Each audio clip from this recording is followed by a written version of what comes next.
ఇప్పటికైనా అప్పటికైనా భారతదేశం లోపల బహు గొప్ప పండుగలంటే ఏడాదికి 12 పండుగలు వస్తాయట. తెలంగాణ లోపల ఎన్నో పండుగలు ఉన్నాయి. అందులోపల అన్న ఎల్లెల్ల పేరిట అక్క తమ్ముళ్ళ పేరిట ఏడాదికి ఒకసారి వచ్చేటి పండుగ అంటే రాఖీట్ల పండుగ అంట.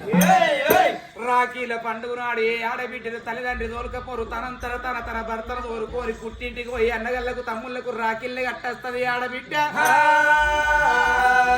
ఇట్లా సాపేసి సాప మీద కొటువంటి ఒక అన్నను తమ్ముడిని కూర్చుండబెట్టి చేతుకు రాఖీని కట్టి నొస్తికి బొట్టు పెట్టి నోటు లోపల చక్కటి పదార్థం పోసి అన్న నినగట్టే రాకెట్ నీకు మళ్ళా వచ్చే సంవత్సరం దాకా శ్రీరామ రక్ష ఉండాలని దీవించి దేవరార్తి పెట్టేది ఆడబిడ్డ అంటారు. గట్ల రాకిళ్ళ పండుగ వచ్చినాడు. రాజ్యం లోపల ఎంతో మంది ఆడబిడ్డలు వచ్చి తోడబుట్టిన అన్నలకు తమ్ములకు రాకిళ్ళు కట్టి వెళ్ళిపోతున్నారట. తల్లి గర్భాన పుట్టిన 20 ఏళ్ల కొడుకు సత్యశీల మహారాజు మంది మొఖాలు చూస్తున్నాడు. కోడలు ఉరికొచ్చింది. అత్తమామకు దండం పెట్టింది. నా తల్లి గారింటికి నేను పోతున్నా. నా తోడ పుట్టినోళ్లకు రాకిట్ల పండుగ కాబట్టి రాఖీలు కట్టేస్తారే. ఆ కోడలు పోతా అంటే ఎప్పుడు తల్లి గుండె వలిగింది కాదు అమ్మా.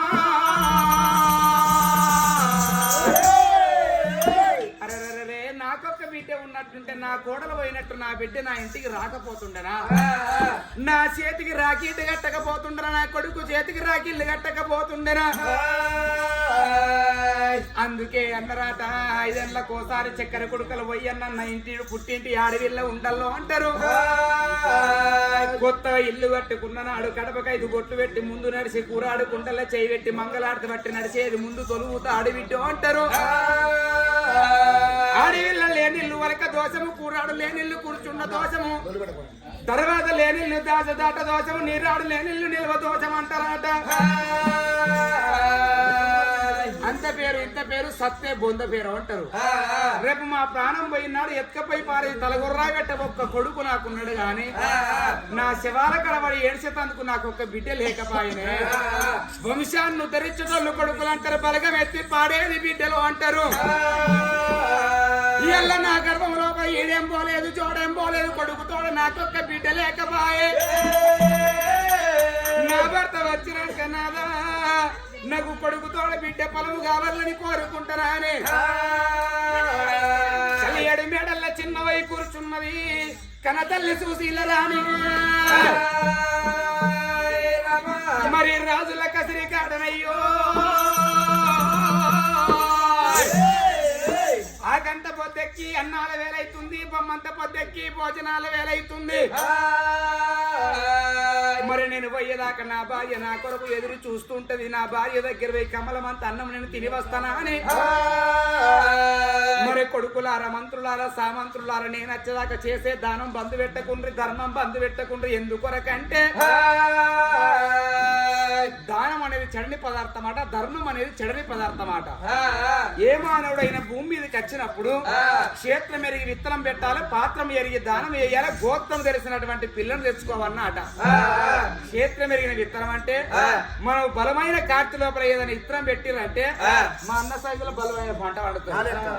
ఈయన లెక్కనే అల్లదల్ల కార్తీ వెళ్ళిపోయినాక మొత్తం విత్తనం గిట్ల పెట్టిర్రు అనుకో అవ్వ లెక్కనే ఎండిపోయినట్టే వస్తుంది. అందుకే క్షేత్రం ఎరిగి విత్తనం పెట్టాలి. గోత్రం తెలిసినటువంటి పిల్లను మానవం తెచ్చుకోవన్నట్టు. ఎప్పటికైనా గోత్రం తెలిసిన పిల్ల అంటే వెనకట ముందర కూర్చున్న మా అమ్మ సొంటోళ్ళు లగ్గం చేస్తే ఎట్లా చేస్తారు? పిల్ల ముద్ద పిలుపు ముద్ద పని ముద్ద పాట ముద్ద ఆట ముద్ద భాగ్యం ముద్ద. పిల్ల మంచిగా లేకుండా నోటి పిలిచేటువంటి పిలుపు బాగుండాలి. పని చేయకుండా ఆ పాట రాకుండా కానీ పని చేసే విధానం బాగుండాలి. తినకుండా గాని తిన్నట్టు ఉండి 10 మందితో కలుపుకొలుస్తూ ఉండేటి ఆడవిల్లను ఎవరు చూసి లగ్గాలు చేసి ఎన్నికటి సంసారాలు బాగున్నాయి. మరి ఇప్పటిలో ఏం చెప్తారు? ఇక ఇప్పటిన ఆంటీలు ఏం చెప్తుర్రు? కొనుకొచ్చే కొడలు ఎర్రగుందా కర్రగుందా పట్టుకుందా కనుక వరుసుకుందా ఇవన్నీ నేను చూస్తలేరు. తెచ్చేలా చక్కని గట్టి ఉండాలని చూస్తున్నారు ఇప్పటిన ఆత్మలో. 13 లక్షలంటే అరకట్నము 20 లక్షల వరకట్నం తీసుకొచ్చిన కోడలు ఇంట్లోకి వచ్చిన కట్టిగానే ఉంటదా నీ బాంచను 8 గంటలకు వెంటిలేటర్లకే సూర్యకిరణాలు పోయి అవ్వ ముఖం మీద బెడ్రూమ్ లో పడ్డప్పుడు తెలివికి వస్తుంది 8 గంటలకు లేస్తుంది మెల్లగా గప్పుడు డోర్ తీసుకుంటా కన్నులు మునుకుంటా ముక్కుంటా అని ఆయిరింపులు తీసుకుంటా వస్తుంటుందట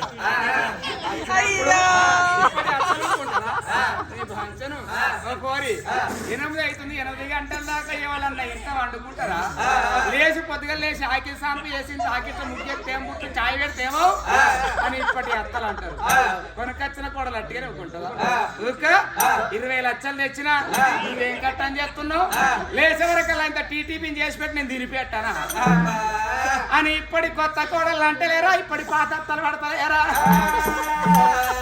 అయినా నా భార్యకు అటువంటిది కాదు గుణవంతురాలు నీతివంతురాలు అని తప్పంది పలికి బొంకంది కల లోపల అబద్ధమాడంది నా దేవి ఇక నేను పోతున్న నా భార్య బేటి ఇక మళ్ళీ అన్నం తిని వస్తానా అని గుప్పించి గుర్రం ఎక్కి గుర్రం మీద పడి రాజ్యాన యువరాజు ఎట్లా వస్తున్నాడు ఓ రామ రామ అల్లల్లా నేరడి జమేదారి కోయిలో ఓల్ల నేరడి జమేదారి కోయిలో